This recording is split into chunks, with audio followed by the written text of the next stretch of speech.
Beautiful play. What a Graham. screen. Elevate. Graham, he's on the hot hand. Oh, 37 point. Graham. Can he shoot another one? Graham takes a three. And hits. Torian Graham has taken over here. 45. We're back to break down an exciting Thursday night of ABL action. We've got all of it for you here on the latest episode of ABL Recap. Subscribe and click the bell icon to get notified of the latest videos of the ABL. Follow all of our social media accounts and visit our website for more updates.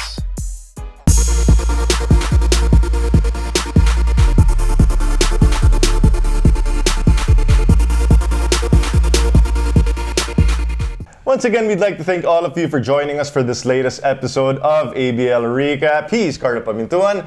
My name is Chuck Araneta. We're not gonna extend our introductions any longer because we've got so much to get into here on this episode. Carlo, two amazing games on tap on a Thursday night of ABL. We go straight to the first one as the Singapore Slingers, coming from behind when everyone thought they were done for, they rally back to defeat the Macau Black Bears in dramatic fashion.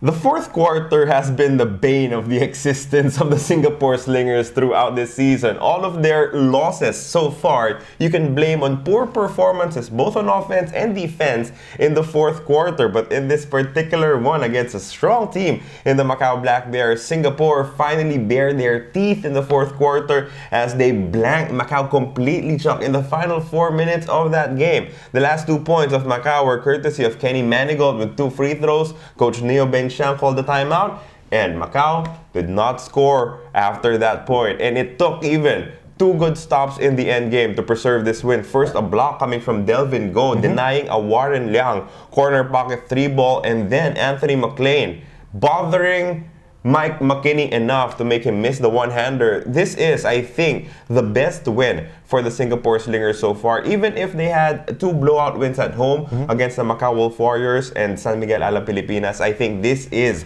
where they can really pin their identity on. Even if they allowed, the Macau Black Bears to score 26 points in the first quarter, more than 30 in the second and third, at least they had enough energy. They have enough intensity for a strong finish as they took their first road win of the ABL's 10th season. It was a 96-95 victory over the Black Bears. And, I like what you mentioned, Carl, because the Slingers, if there's been one knock on this team for the past few years, it's that their offense has never really caught up to the level of their defense. And you know what, with all of the final strips that they've made, it hasn't really stopped them much.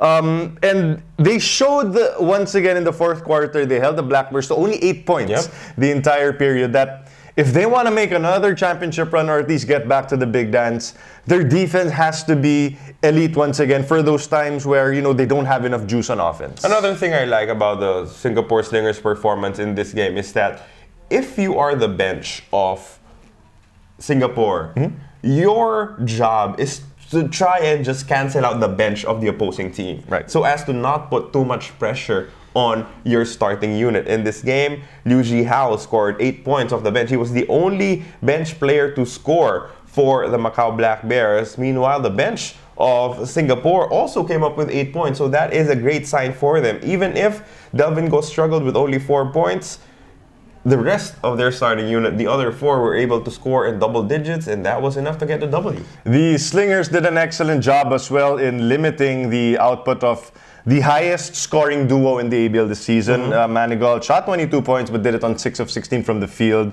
And it was McKinney who 23, however, 8 of 20. So a lot of encouraging signs for the Slingers after this game. Last one, Chuck. I think the Singapore Slingers are a really good matchup to the Macau Black Bears because they play similar heavy minutes with their starters. If you can see here in the statistics, Mike McKinney rested for less than a minute. Manigault rested for less than 2. Same with Jennings Leong, while Brandon Edwards, their hardworking import, who had 11 points, 9 rebounds, and 7 blocks in the contest, did not even see the bench in that entire game. So, again, it's all about the matchup for this entire ASEAN Basketball League season. Anyone can beat anyone. I talked to Hong Kong Eastern head coach Jordan Brady, and he said that it's all about, just figuring out which teams are better fits in beating the others, because it's a wide open race right now, as what we saw with this result. The roller coaster continues for the Black Bears. It's been win-loss, win-loss, win-loss, and now they fall to 5-6 on the season, while the Slingers pick up a crucial win, and now they've got back-to-back victories. They climb to 3 wins and 4 losses. And now the second game featuring the other Macau squad. It was the Wolf Warriors against the Saigon Heat. And when the Wolf Warriors went up big in the first half, translating to the second, everyone is thinking, wrap this one up.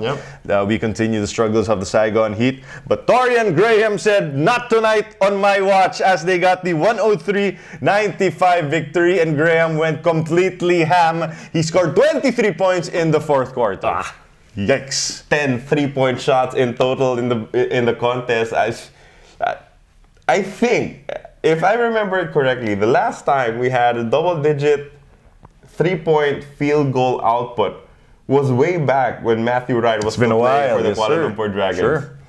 And that actually tied the all-time record for ABL in three-pointers made by one player, and the 45 also equals a season high here this in the 10th season of the ABL. And the Heat needed every single point from Graham, because aside from him, it was really just guys like Sam Thompson and Thantam Din that contributed. Another quiet game from Morakinyo Williams. And I think for the Heat, this victory was crucial, because you don't want to fall into the same bad habits that you've had in previous games, wherein you feel a certain level of heaviness from the team when you come to the fourth quarter and they're getting blown out.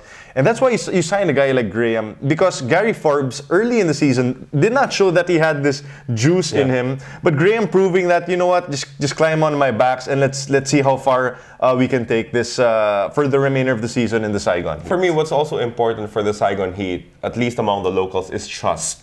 Now you know that you have a reliable guy in Thompson, and now you know that you can have an explosive scorer in Graham. So even if Williams, he scored double digits for the first time in his ABL career, even if he does not produce well, if he takes care of the shaded area, if he defends well, if he rebounds well, then that is enough coming from your center import. The trust among the locals and their 2 world imports, at least knowing that they can lift them in terms of scoring, will be huge for the squad moving forward. It just feels a little bad for the Macau Wolf Warriors, because you don't necessarily see a lot of 25-point scoring games from Stephen Thomas. And this was it. This was a throwback. 25-point, 19 rebound, throwback performance. It was vintage Stephen Thomas, but it went to waste as they fell in the fourth quarter, 35-21 to lose the game 103-95. And also, Carlo, it's starting to look like Mike Bell has become the barometer for the Wolf Warriors when he's playing stellar performances.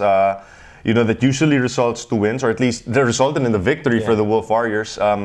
But quiet once again. Strange numbers from Bell. 6 points on only 2 of 5 from the field.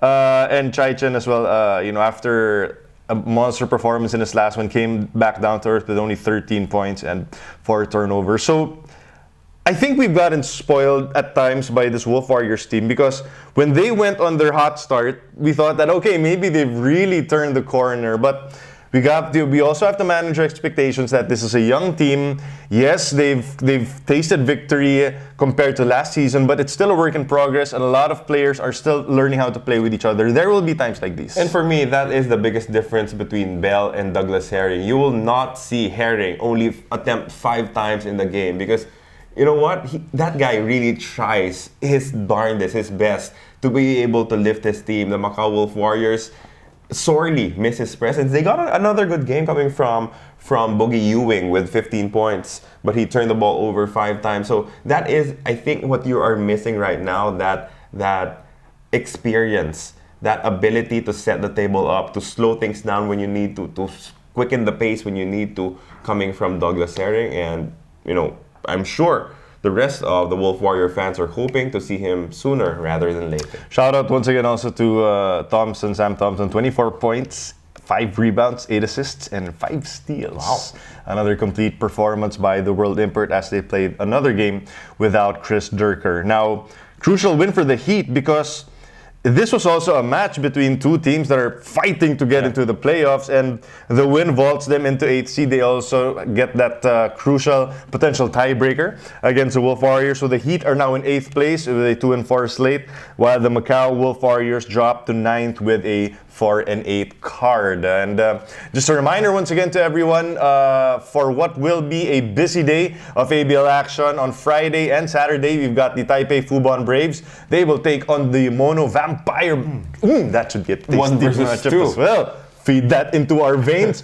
And on Saturday, the Formosa Dreamers will tangle with the Saigon Heat. Let's see if they can build on that big victory, and then the Braves back in action. They take on the struggling Hong Kong Eastern. And of course, if you want to catch all of those games, all you need to do is check out all of the social media channels of the ABL on your favorite platform of choice. I'm 100% sure that the ASEAN Basketball League will be there. So that's going to do it for this episode of ABL Recap, and we want to thank all of you for joining us once again. He's Carlo Pamintuan.